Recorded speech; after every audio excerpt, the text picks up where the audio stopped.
Bonjour à tous et bienvenue sur cette nouvelle vidéo. Aujourd'hui, on arrive avec cette recette, une soupe au kanja aux fruits de mer ou okra soup, comme le disent nos autres amis africains, avec mon petit crabe, mon petit tourteau que vous voyez ici.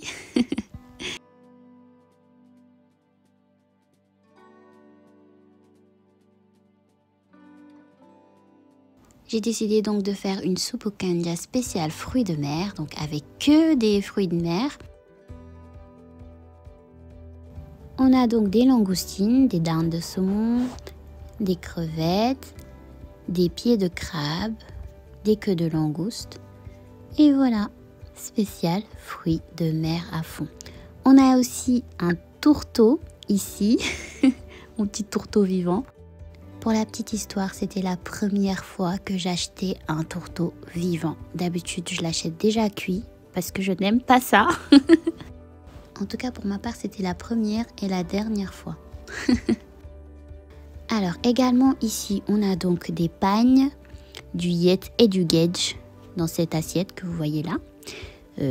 Ça s'appelle comme ça, hein, je pense qu'il n'y a pas un autre nom. On a du kang fumé, on a des gombos. On a ici du netetu, qui est donc poudre de sumara, que vous pouvez trouver dans n'importe quelle épicerie exotique. D'ailleurs, tous ces produits-là, normalement, vous pouvez les retrouver dans les épiceries exotiques. On a besoin d'ail, d'oignons verts. On aura également besoin de poudre de crevettes.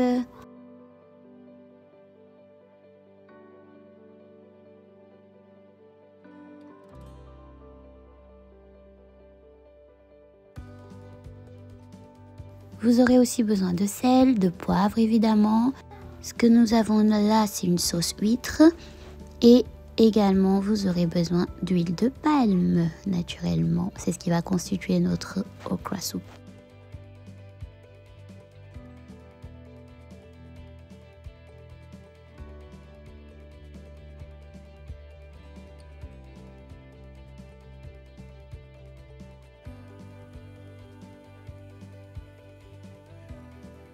Donc pour commencer, j'ai fait bouillir 200 litres d'eau dans une marmite et je vais ensuite ajouter les têtes de crevettes. Alors ça c'est vraiment optionnel, hein. Je le fais parce que je trouve que ça a vraiment du goût lorsqu'on laisse les têtes de crevettes bien bouillir à l'intérieur pour vraiment laisser le jus. Y a vraiment le goût de la crevette qui ressort bien comme il faut. Donc voilà, c'est ce que j'ai commencé par faire. Ensuite, je les ai retirés. Peut-être qu'il y a des personnes qui les laissent à l'intérieur. Moi, je préfère les retirer parce que j'ai pas envie de tomber sur des têtes de crevettes en mangeant. C'est juste dérangeant. Enfin, moi, ça me dérange personnellement. Mais après, voilà, chacun fait comme il souhaite. Donc, après avoir enlevé les têtes de crevettes, je vais tout simplement venir ajouter mon yet et mes yoros.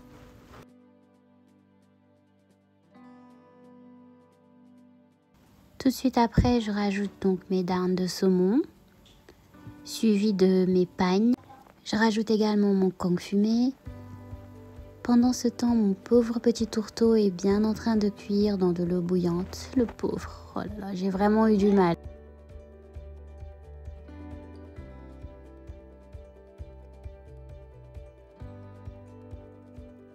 Pour cette deuxième étape, on va préparer notre marinade, notre nokos. Donc pour ça, vous aurez besoin donc de la poudre de sumara, d'ail, de piment, d'un demi-poivron, d'oignons verts, de sel, de poivre et de sauce huître.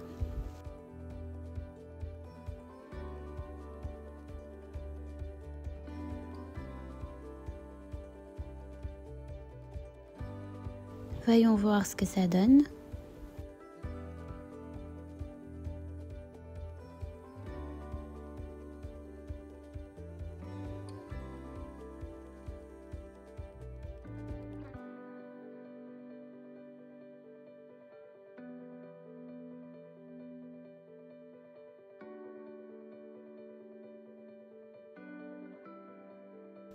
Étape 3, donc je vais venir sortir tous mes petits poissons, enfin tout ce qui était dans la marmite en fait.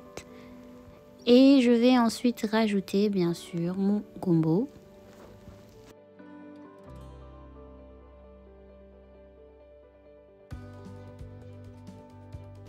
On va remuer tout ça bien mélanger. Une fois qu'on a bien mélangé tout ça, on va sans plus tarder rajouter notre no-cos. Vous avez dû le remarquer, le no-cos, ça va partout dans nos cuisines sénégalaises. Maintenant, je vais venir rajouter ma poudre de crevettes.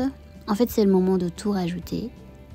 Je rajoute donc mes langoustines. Je vais rajouter mes pieds de crabe. Tout ce qui me restait en fait à rajouter. Les crevettes, tout ça.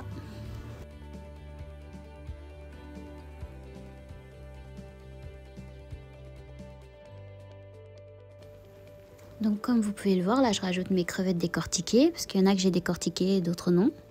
Là je rajoute mes moules que j'ai oublié de vous montrer lors de la présentation. Je rajoute ensuite tout ce que j'avais enlevé, donc tout ce qui est confumé, enfin tous mes autres petits pagnes, les gyros, tout ça, je les rajoute.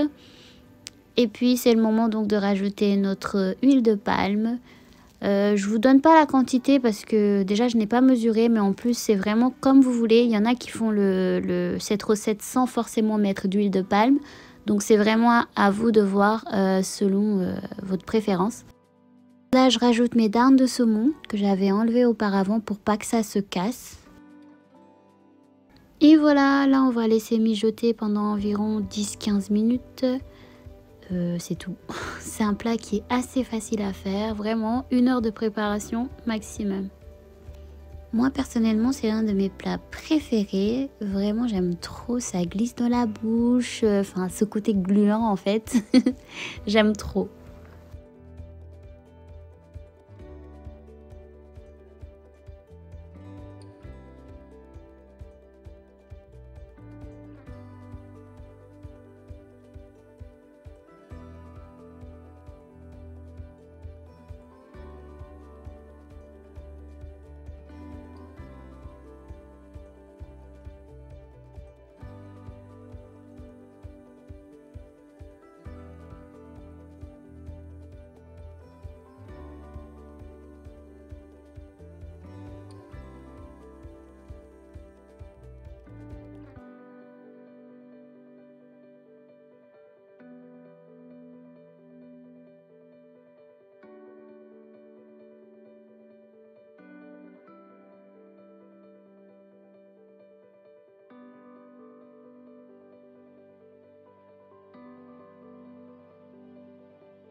Voilà les amis, c'est tout pour cette vidéo. J'espère que la recette vous a plu. N'hésitez pas à vous abonner, à liker pour m'encourager dans ce que je fais, à commenter également pour me donner votre avis.